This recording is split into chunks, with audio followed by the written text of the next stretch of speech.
Okay, I am afraid I have lost complete control of my drone. It's doing circles over by the river. It acts like it's lost my radio signal, but I don't know how. I'm gonna try to get closer to it, try to pick it back up before I end up losing it. I can hear it, so I know it's not far. Guys, I need 2 hands for this. This is the second time that this has happened to me, and it's always around the same place. I don't understand what it could be with the radio signals. All right, I'm looking over the edge. Hold on, y'all. All right, there it is. Oh, it's going down. It's going down.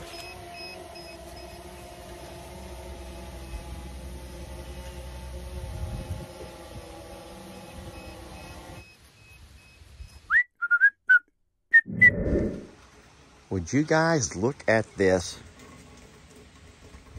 wet cement? It has been raining here. I'm gonna walk over and show you how much rain we've gotten. And I'll tell you what, we have certainly needed it. So it's 1.5 inches, my friends, 1.5 inches of rain, and it's still raining. Let's walk over and peek at the other pasture. Carl and his family are lying down here along the fence, and that's what they do during the rain. Oh boy. Well, these 3 are having fun. Yes, we still have Trixie hanging out here at Longhorn Lester's. Guys, we're trying to find a way to help her adjust because, well, it's just difficult. It's difficult, my friends. I'm just trying to, I don't want her to miss or feel the void of Maggie. And she seems to like it over here. And as you guys know, she gets in a whole lot less trouble over here. Actually, she doesn't get in any trouble over here.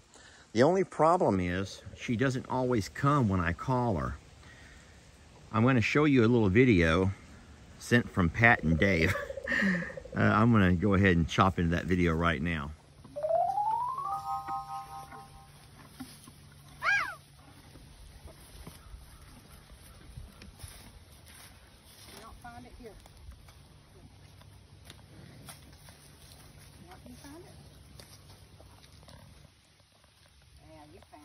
Good boy. Look at the hay all over his back. So Trixie's doing fine. Over there inside the barn, you can see the horses and that donkey. Look right there looking out of the barn door. She's just like looking out into the pastures. That's cute. And in case you're wondering where the Longhorns are at, that's a good question. I do not see them. Oh, there they go. Okay, so way up on the hillside, lying over there, and they're in that roll of hay. That was the wedgie hay. That was the roll of hay wedgie that I had made, and they found themselves inside of it. Now, what's more cute, I like rainy days, and it's because rainy days you get to see behaviors you don't see every other day. Boy, these girls are playing. Y'all have to watch out for Daddy's knees, though, and I'm still hanging one shoulder at my side, trying to let that heal. Looky here. Oh, look who's inside the Wacky Pack shack. My question is, why is Roxy not all the way inside? Or is that Sissy? Baby, go inside. Why are you not inside there? Sometimes goats can be mean. Well, what in the world? Mr. Huck, why are you out and about eating in this rain? Go inside there and get yourselves nice and warm. Scoot over a little bit. How do y'all pick it? See, probably it's right there. Come on in here. So Zachary and Aaron are being jerks. You guys are being mean. And that's what we cannot have. You guys making poor Sissy be out in the rain. No, Mr. Huck says, no, that's mean. They're being mean, Mr. Huck. And you can't be mean. We only have one shelter for you all. Now you're going to get out of the way and let Sissy come in. Come on, Sissy. Now, I cannot be in charge of having to run around here every time it rains and make sure y'all are being sweet. We have cold weather coming in. Hey, sweetie, I'm sorry that happened to you. You got left out in the rain because goats don't like water, my friends. Stay in there, Sissy, now that she's in. Goats can be mean, y'all. I'm going to see if he's also keeping Mr. Huck out. Huck, you look like a... Ha-ha, now Chip is going to say, yeah, Aaron, see how it feels? See how it feels, Aaron? Thank you, Chip, for teaching Aaron a lesson. Aaron, if you're going to be mean to Sissy, you have to deal with Chip. And he grew up right alongside Sissy. Stay in there, Sissy. Stay inside, baby. There's nothing to do out here. Oh, Lord. I didn't come to feed you all. No, I just walked out to see how everyone's doing. And everyone's doing fine. I got these two ladies over here laid up, just kind of saying hi to each other, talking. You know girl talk. You know how that girl talk goes. You all know girl talk. Oh, boy. Look who else has come out to say hi. The two kittens are on the fence post. It's not a heavy rain, y'all. Okay, let me get back inside. Excuse me, I'm coming through. Get down, get down. Swatty. Nose, swatties. I tell you what, they know I can't use my left arm, and they're taking advantage of that. And would you believe there's only one dog with true discipline around here? And it's that one. That is the only dog that shows any form of discipline and obedience. Because these little mutts, I can't... Who would have known... Hey, who would have known that Trixie would be the one that could set an example of what true obedience looks like? That's true. Get down and stop biting at me. Thank you, Trixie, for being a good girl. Thank you. Morning, folks. I know I look about ridiculous, sweater and shorts, but my legs don't get cold. Seriously, my legs never get cold, but my upper body, man, I can sure, it's probably in the high 50s, maybe low 60s right now. We're at Longhorn Lester's, and today I'm going to be planting some seed, some winter grass seed. Let me turn my camera around and show you where I'm going to work at today. So that noise you hear is the generator. That thing kicks on. It's that Generac, and it kicks on every couple of weeks and runs for 15 minutes as part of its just regular maintenance. Anyway, this over here is a spot of the yard that we have not had, much luck growing grass in. I've got some winter grass seed, and I got me a new spreader. You all know what happened to the last one. This is bad. This is bad. That's bad. That's bad. Hey! Because of this noise right here. Yeah, Carl hates that noise, so I'm not going to be anywhere near Carl. But I'm going to plant grass seed all across this area, and then I'm going to go ahead and take some out around this side of the pond, just all through here, around the top of the hill, towards the water tanks over there. And I'm certain that I'll have enough grass seed to cover this much space. And like I said, this is a winter grass. It's a clover. It'll grow throughout the winter. And we're not doing it so much for the animals as we are just trying to get some ground coverage, because we can't have, every time it rains, more and more of this soil wash off down towards our pond. All right, this is a huge disappointment. Brand new Scott spreader. I'm not doing anything wrong. I set it up just like I was told to, but it's not slinging my seed. It's dropping the seed as I walk along. Watch. There's nothing slinging. It's not slinging. And so all I've done is put a couple of trails down. This is not good. Look at that. That's not at all what this thing's designed to do. It's not slinging my seed. What's this?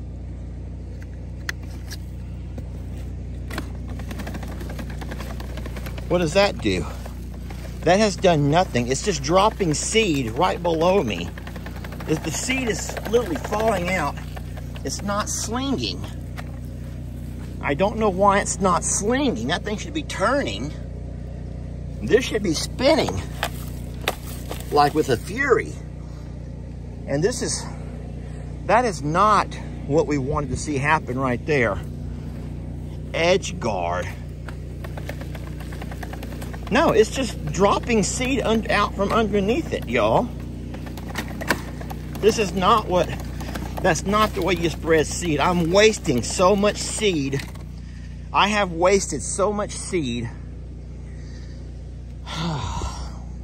That sucks. That's brand new. This is my only other alternative as of right now.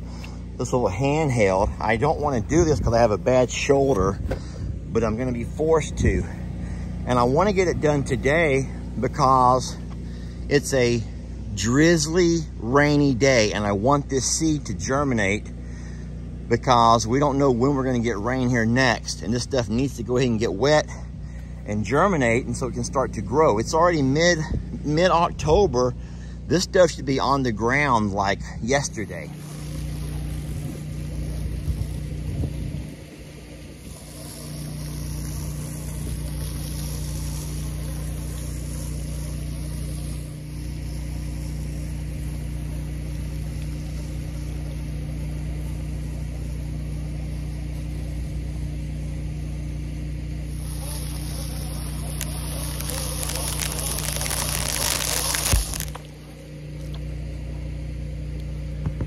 This is a lot of work.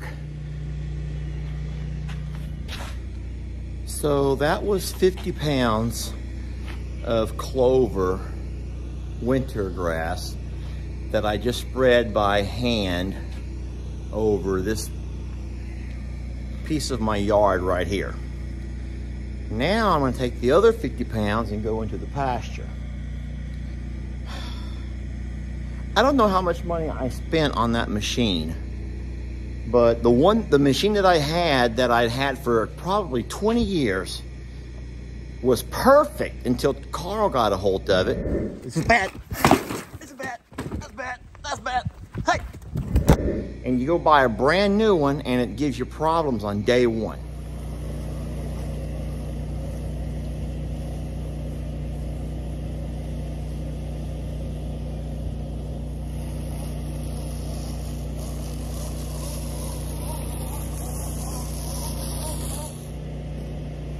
I literally just swung seed all over the babies and they just like, so I think they're gonna be okay. They didn't get all freaked out the way Carl normally does.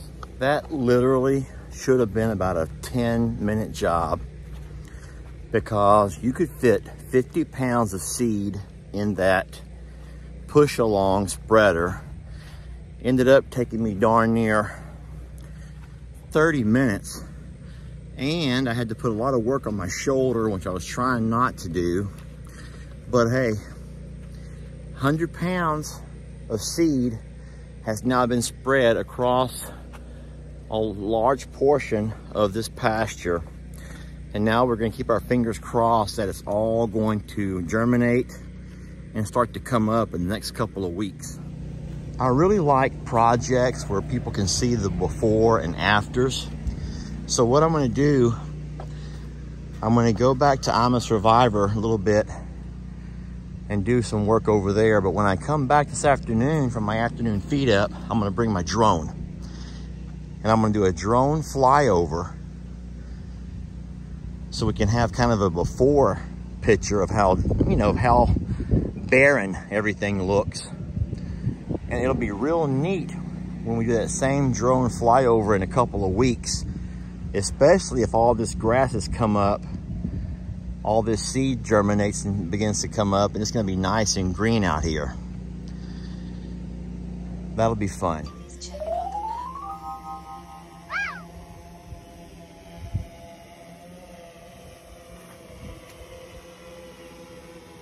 Okay, so in case you don't know, I'm watching everything from right here.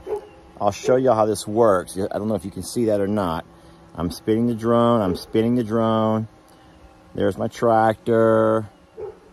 There's my truck. All right, I'm gonna go ahead and take this thing off towards the road. I'm gonna go up a little bit higher first. I'm gonna raise it up high enough to get all the way past the trees. Can y'all see what's happening here? In case you've never flown a drone, this is how it operates. All right, we are in video mode. I love doing this, by the way. This is one of my favorite things to do.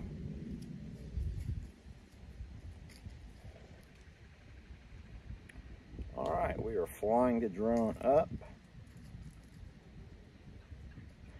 I'm pretty much driving up along the driveway, but at 100 foot, you can easily see everything down below.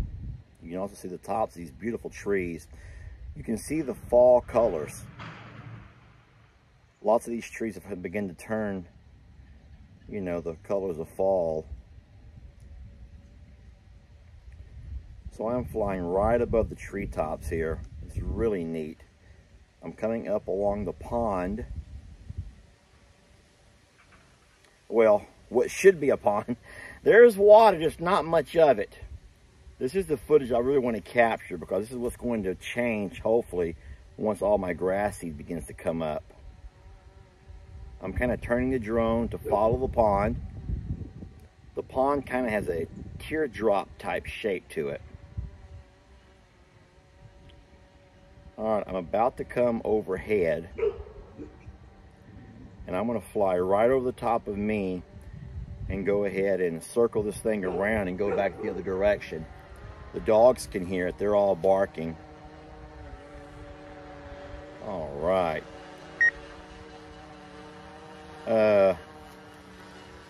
Hold on. I'm losing control. I don't understand what's going on here.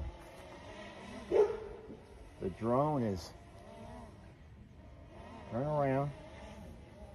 I can see the drone, but it's become unresponsive. Oh, sheesh.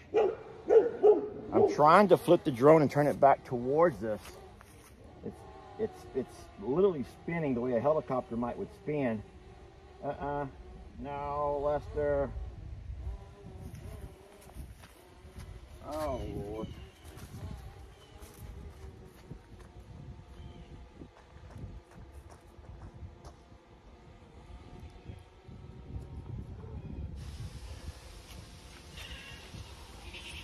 All right, so I am able to see where the drone is at, but I have no control. I've lost complete control. It's like it must have somehow crossed a radio frequency. I don't know much about that kind of stuff. I don't know how this operates, but I know this is the second time that I've flown the drone here on this property where I've lost control of it around the same spot. What I have to do is keep my eye on this screen. I have to keep my eye on the screen so I know where the drone, if the drone does go down, and I believe it's going to, if I can see where it lands, then I'll be able to find it. We just hope it doesn't go into the water, because if it does, then it's gone. All right, I'm seeing that little cabin house. We're down there by the river. We're right on the river. It's actually going down close towards the bottom of my hill. All right, I'm gonna go ahead and grab my phone, and we're gonna run that way. All right, last I saw, the drone was over the water, and it was starting to kind of spin around and do turns. I had no control whatsoever. I turned back up towards the shop, and the last I saw that little house right there, that little shack. So it has to be around here somewhere. There it is. There it is. There we go. Woo! All right, let's see what's going on here.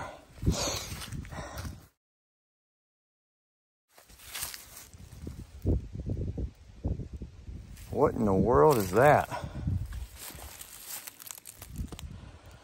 That looks like a little kid's tricycle. All right, my drone.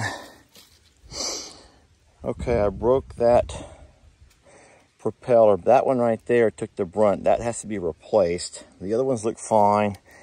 Everything seems to be still intact, thank goodness. How weird is that? Guys, that is a little kid's tricycle. Look how rusted. I've not seen one of these in years. The handlebars have rusted off. The seat has rusted all the way through. Look at that. I wonder if this right here has any history connection with this over here. Because Mr. Gubb, the former owner who had this place for 18 years, says that when he bought it, this little thing was already here. You know, I've been down through here 100 times. I've been through here 100 times or more. And look, I've never noticed it sitting there. It kind of camouflages in with the pine tree right beside it. But that's interesting. All right, folks, I think that we're good here. Drone is going to be fine. Thank God I got it back and it didn't land in the water. Found a child's tricycle along this shack in the woods by the river. Hey, I cannot think of a better time to dance than right now. Y'all ready? All right, get off your feet. Go ahead. Let's do this.